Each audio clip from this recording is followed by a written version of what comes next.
Quand j'étais enfant, j'ai appris une petite prière qui disait ceci, en anglais: God is great and God is good and we thank him for this food. Je traduis: Dieu est grand, Dieu est bon et nous lui rendons grâce pour ses aliments. C'est plus élégant en anglais. God is great and God is good and we thank him for this food. Alors cette prière est courte, mais elle contient deux grandes vérités. Dieu est le maître de tout et il est bon. Alors, nous lui disons merci. En effet, ces deux affirmations donnent à la gratitude tout son sens. Dieu, qui est tout-puissant et bon, peut pourvoir nos besoins. Et il le veut. Alors merci Seigneur. Cependant, dire merci est souvent difficile. Comme Myriam l'a dit, le monde est rempli de toutes sortes de mal et de malheurs. Mais justement, c'est pour ça qu'il faut en parler, car la reconnaissance n'est pas une option pour le chrétien, c'est la volonté de Dieu. J'ai choisi ce texte d'un Thessaloniciens, chapitre 5, versets 16 à 18. Ce n'est pas le texte du jour dans la lecture suivie que nous faisons, c'est plus loin, mais je ferai référence au texte que nous avons lu tout à l'heure. 1 Thessaloniciens 5, versets 16 à 18 dit ceci: Soyez toujours joyeux, priez sans cesse. En toute circonstance, rendez grâce, car telle est votre égard la volonté de Dieu en Christ Jésus. Je relis dans la version français courant. Soyez toujours joyeux, priez sans cesse, remerciez Dieu en toutes circonstances. Voilà ce que Dieu demande de vous dans votre vie avec Jésus-Christ.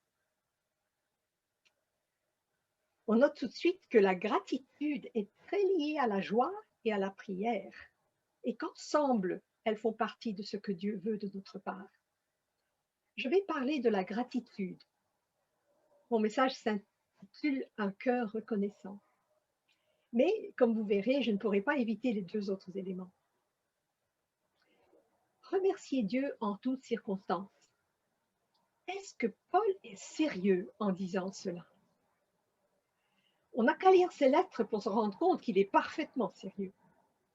Paul n'était pas un doux rêveur, non. Il regardait le monde et ses problèmes bien en face. De plus, il n'avait pas la vie facile. Ses souffrances étaient presque continuelles. Une maladie que Dieu ne guérissait pas, difficultés matérielles, la persécution et même la torture. Les auditeurs à Thessalonique connaissaient eux aussi des souffrances. Chapitre 2, verset 14 évoque les persécutions qu'ils ont subies de la part de leurs compatriotes. Mais Paul, par le Saint-Esprit, leur commande, et par là nous commande, de rendre grâce en toutes circonstances. Voilà ce que Dieu demande, dit-il, dans votre vie avec Jésus-Christ, c'est-à-dire unis à lui. Dans sa lettre aux Éphésiens au chapitre 1, Paul énumère tous les privilèges que nous avons dans notre union au Christ. Mais à la base de tout, il y a ces deux faits. Dieu réalise tout selon ce qu'il a décidé et voulu. C'est le verset 11 de ce chapitre d'Éphésiens. Et ses desseins sont bienveillants. Bienveillants au-delà de tout ce qu'on peut imaginer. Et c'est tout le chapitre 1 d'Éphésiens. C'est tout le chapitre. Donc, sa grandeur et sa bonté. Alors, que recevons-nous de la bonté souveraine de Dieu? D'abord, la vie. Personne ici présent n'a demandé d'exister. La vie est un cadeau. Dans Genèse 1 et 2, nous voyons Dieu à l'œuvre, créant avec majesté et générosité, donnant à l'homme tout ce qu'il lui faut. Les cours que je donne à l'Institut biblique m'ont amené à étudier d'autres religions, anciennes et modernes, Et je peux vous dire que la bonté n'est pas un attribut de la divinité dans toutes les religions. Oh non. Mais dans la Bible, on voit l'Éternel placer l'homme dans un jardin, pas dans la jungle ou le désert, et lui ordonner d'en jouir. Jouir de tout ce que Dieu donne librement.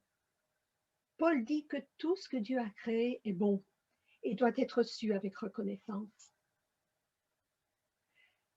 Nous savons tous que par la révolte d'Adam, le péché est venu dans le monde avec son cortège de malheurs, et l'homme n'est qu'une pauvre caricature de ce qu'il était au début. Mais la Bible ne remet jamais en question la gloire d'être un être humain. Le psaume 8 insiste sur cette gloire, et le 139 nous dit que Dieu a tissé chacun d'entre nous dans le ventre de sa mère, utilisant ses lois de toujours, bien sûr, et il a fait de notre corps une merveille. Aucun d'entre nous n'est un accident, aucun n'est superflu ou de trop. Non, si tu es là ce matin, c'est que Dieu t'a voulu et te veut encore. Le célèbre écrivain G.K. Chesterton, alors en anglais c'est G.K. Chesterton, raconte comment son étonnement face à la vie l'a amené à la foi de l'agnostique qu'il était. Il dit que déjà comme jeune garçon, il avait l'impression d'être tombé dans un conte, tout simplement parce qu'il existait. Il sentait aussi que malgré le mal dans le monde, il était bon d'être là. Je lis un extrait de son livre Orthodoxie. Je l'ai en français, mais je ne le trouvais pas ce matin. J'avais copié ce texte il y a quelque temps en français. Je lis. Il peut y avoir davantage de dragons que de princesses, ne changez rien à la valeur du conte de fées. Ce qui était bon, c'est d'être dans un conte de fées. Toute forme de bonheur se mesure à la reconnaissance. Ah, je relis cette phrase. Toute forme de bonheur se mesure à la reconnaissance. Et je me sentais reconnaissant sans savoir envers qui. Les enfants sont reconnaissants quand le Père Noël met des jouets ou des bonbons dans leurs souliers.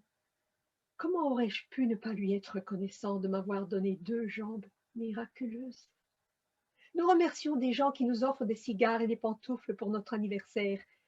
Ne puis-je remercier personne de m'avoir fait cadeau de la vie ce jour-là? Ma sœur Nancy, qui habite aux États-Unis, expliquait un jour à une classe d'enfants ce qu'est un athée.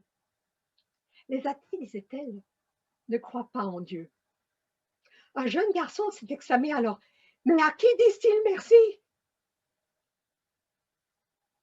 La vie est une merveille. C'est ce qui a poussé Chesterton à la gratitude et plus tard à la foi. L'apôtre Paul, dans sa lettre aux Romains, dit « Depuis que Dieu a créé le monde, ses qualités invisibles, c'est-à-dire sa puissance éternelle et sa nature divine, se voient fort bien quand on les considère dans ses œuvres. Les humains sont donc inexcusables. Ils connaissent Dieu, mais ils ne l'honorent pas et ne le remercient pas comme il convient de faire à son égard. » Paul est en train de dire que le premier mouvement de l'esprit humain face à la création devrait être l'humilité et la reconnaissance. La première chose. Mais les hommes, dit-il, n'ont pas glorifié comme Dieu et ne lui ont pas rendu grâce. Recevons-nous encore de la bonté souveraine de Dieu? Nous recevons le salut. C'est le grand thème du chapitre 1 de la lettre aux Éphésiens que j'ai mentionné. Mais que dit aussi le verset bien-aimé entre tous, Jean 3,16? Dieu a tant aimé le monde qu'il a donné son Fils unique. Paul insiste sur cette grâce en disant que le salut ne vient pas de nous, c'est le don de Dieu. Oui, tout est cadeau. Le christianisme est unique entre toutes les religions par son insistance sur l'historicité du salut, c'est-à-dire sur le salut accompli par Dieu lui-même, par sa grâce, dans l'histoire. Notre confession de foi l'affirme. Il fut crucifié sous Ponce Pilate à une date précise, à un endroit précis. Toutes les religions vous diront ce qu'il faut croire, ce qu'il faut faire pour être sauvé, pour s'en sortir, aller au paradis ou autre. Seule la Bible nous dit ce que Dieu a fait pour notre salut. Et à cela, il n'y a rien à ajouter. En effet, comment ajouter quelque chose à l'œuvre de Dieu? Tout est accompli. Pour nous, nous n'avons qu'à venir à Jésus et recevoir la vie qu'il nous offre. C'est gratuit. Nous la recevons donc avec gratitude. Grâce soit rendue à Dieu, dit Paul, pour son don ineffable.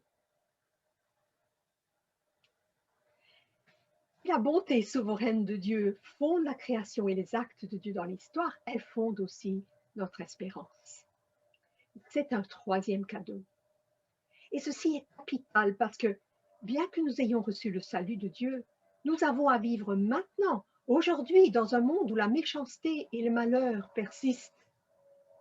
Le salut a bel et bien été accompli dans l'histoire, mais les fruits finaux de cette œuvre sont encore à venir. À cause de ce mal persistant d'ailleurs, certains théologiens tentent de défendre l'idée que Dieu serait bon mais pas tout-puissant, en particulier face à la liberté imprévisible des hommes.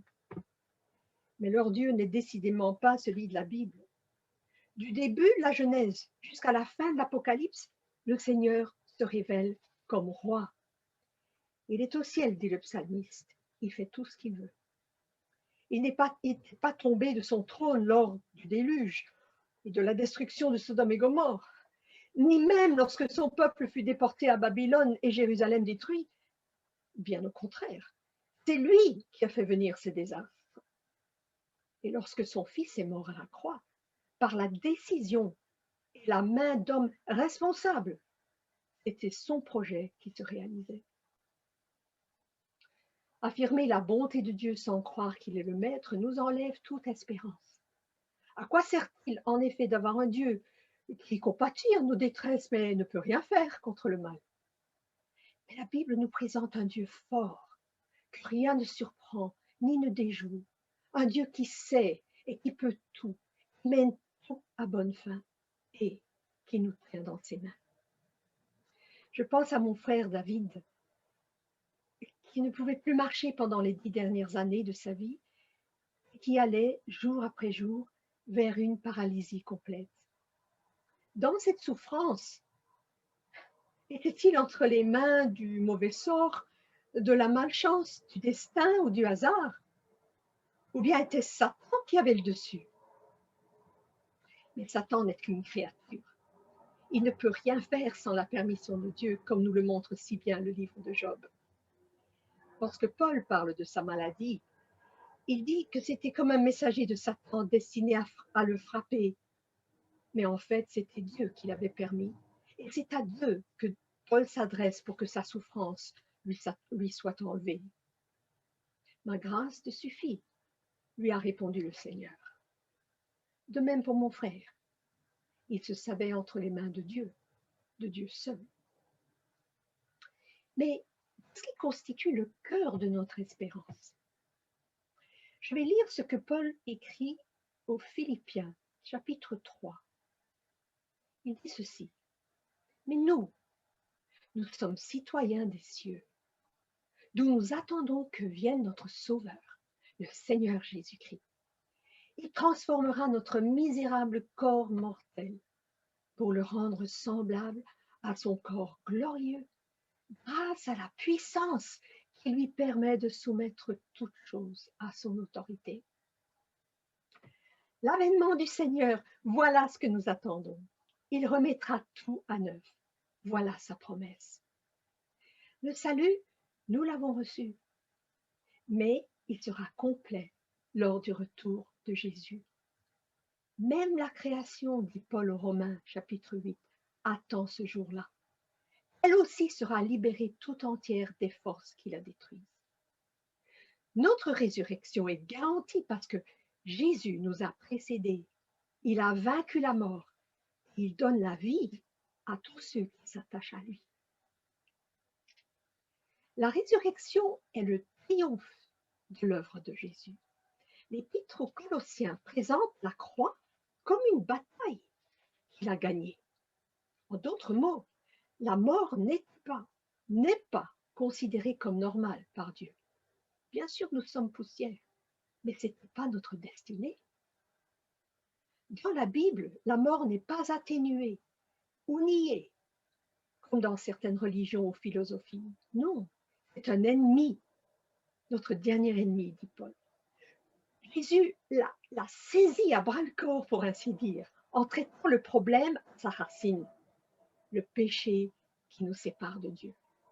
Il a pris sur lui la condamnation à mort que nous méritons et nous en a délivrés. L'espérance biblique n'a donc rien d'incertain. Elle est basée sur l'œuvre de Dieu, du Dieu bon et tout-puissant, sur la croix et à la résurrection du Christ. L'Épître aux Hébreux dit: cette espérance est pour nous comme l'encre de notre vie. Elle est sûre et solide. Seulement, nous ne voyons pas encore ce salut final. C'est pour ça qu'il est qualifié d'espérance. Paul dit encore en Romains 8, mais si nous espérons ce que nous ne voyons pas, nous l'attendons avec persévérance. Les pages du Nouveau Testament bruissent presque de cette attente et la joie qui en découle. Pierre dit dans sa première lettre, au chapitre 1, « Bénissons Dieu, le Père de notre Seigneur Jésus-Christ. Dans sa grande bonté, il nous a fait naître à une vie nouvelle en ressuscitant Jésus-Christ d'entre les morts. C'est pour que nous ayons une espérance vivante en attendant l'héritage que Dieu réserve aux siens. Débordez de joie, même s'il faut que maintenant vous soyez affligés pour un peu de temps par diverses épreuves. » Que conclure? Je relis mon tout premier texte, 1 Thessaloniciens 5, 16 à 18. Soyez toujours joyeux, priez sans cesse, remerciez Dieu en toutes circonstances. Voilà ce que Dieu demande de vous dans votre vie avec Jésus-Christ. Comment obéir à cet ordre et vivre avec reconnaissance? C'est souvent difficile, mais mon conseil, c'est de chercher l'aide de Dieu lui-même, c'est la prière qui est mentionnée dans ce texte. Il faut lui demander alors. Demandons premièrement que Dieu nous ouvre les yeux sur sa création. Partout, nous voyons les vestiges du Jardin d'Éden. Je disais hier à Sandrine, ou à quelqu'un d'autre, peut-être Sandrine, le mal est un vrai problème depuis toujours pour les philosophes et les religieux. Mais la question, pourquoi il y a le bien, est pour moi redoutable comme question. Pourquoi? Partout nous voyons les vestiges du Jardin d'Éden. Quand nous contemplons un coucher de soleil, pensons au fait que Dieu n'était pas obligé de nous faire voir les couleurs. Ce n'était pas nécessaire à notre survie, pas plus que notre capacité d'apprécier les mille et une saveurs de cuisine différentes. À l'école du dimanche, ces 2 dernières années, nous avons beaucoup parlé de la création et ce qu'elle nous enseigne de Dieu, le grand artisan. Nous avons regardé des vidéos, des images, contemplé la beauté, l'ordre, la variété, la complexité de cette terre si bien réglée pour abriter la vie humaine. Et notre corps, alors, nous en avons parlé, c'est un chef-d'œuvre. Ensuite, demandons à Dieu de nous rappeler sa bonté à notre égard, dans notre histoire personnelle et notre marche présente avec lui. N'oublie aucun de ses bienfaits, nous dit David au psaume 103. Alors, faisons-en la liste. Plusieurs psaumes peuvent nous aider, et des textes comme ceux que Myriam a lus. Le psaume 103, mais aussi le psaume 23, 40, 139, vous trouverez des choses comme, et vous pouvez le personnaliser, tu m'as retiré d'une fosse profonde, tu m'as remise debout. Tu pardonnes toutes mes iniquités. Tu es mon berger, je ne manquerai de rien. Où aller loin de toi? Si je monte aux cieux, tu es là. Si je me couche parmi les morts, te voici. Je me souviens comment pendant la période la plus sombre de ma vie, Je l'appelle ma grande dépression. Ma sœur parlait avec moi au téléphone et une fois elle m'a dit: «Je veux que tu me fasses la liste des qualités de son de ton studio». Alors je l'ai fait. Il est lumineux, il n'est pas loin de la gare, il n'est pas trop cher. Je faisais de la liste. Et vous savez, j'ai appris à aimer ce petit appartement, malgré sa taille. Une amie m'a beaucoup aidée aussi en répétant souvent: «Dieu sait ce qu'il te faut, il te le donne». Pas il te l'a donné, il te le donne. Et parce que je n'aimais pas trop mon boulot à l'époque, elle me disait: «Quand tu te plains de ton travail à l'école de langue, méprise la manière dont Dieu a décidé de s'occuper de toi pour le moment». Et j'ai appris à aimer ce travail. Dieu sait ce qu'il te faut et il te le donne. C'est devenu ma devise. Troisièmement, et c'est le plus important, demandons à Dieu de nous ouvrir les yeux continuellement sur l'œuvre de Jésus. Le premier bienfait que mentionne le psaume 103 est que Dieu pardonne toutes nos fautes. Le pardon signifie une relation rétablie avec Dieu. Et c'est bien le premier fruit de la croix. Méditons là-dessus. Ce n'était pas facile pour Dieu de nous pardonner. Je pensais comment c'était pas difficile pour lui de détruire les hommes lors du déluge. Voilà, détruire tous les méchants. Mais qui aurait pu être sauvé si Dieu avait détruit tous les méchants? Non, il veut nous sauver. Il a choisi la voie de l'humilité. Le pardon est gratuit pour nous, mais il ne l'était pas pour lui. Le pardon de mes péchés lui a coûté plus qu'on peut imaginer. Sachant cela, comment ne pas être rempli de gratitude et m'attacher à lui? Et demandons à Dieu aussi de garder vivante dans notre cœur l'attente du retour de son Fils. Ce n'est pas vivre sur un nuage. Au contraire, cela donne la joie, la force d'agir aujourd'hui. Notre vie n'est pas en vain. Notre travail n'est pas vain. Dernièrement, j'ai commencé par une petite prière et je conclus par une autre que j'ai lue dans un poème en anglais. Je traduis. Seigneur, toi qui nous as tant donné, donne-nous une chose encore, un cœur reconnaissant. Amen.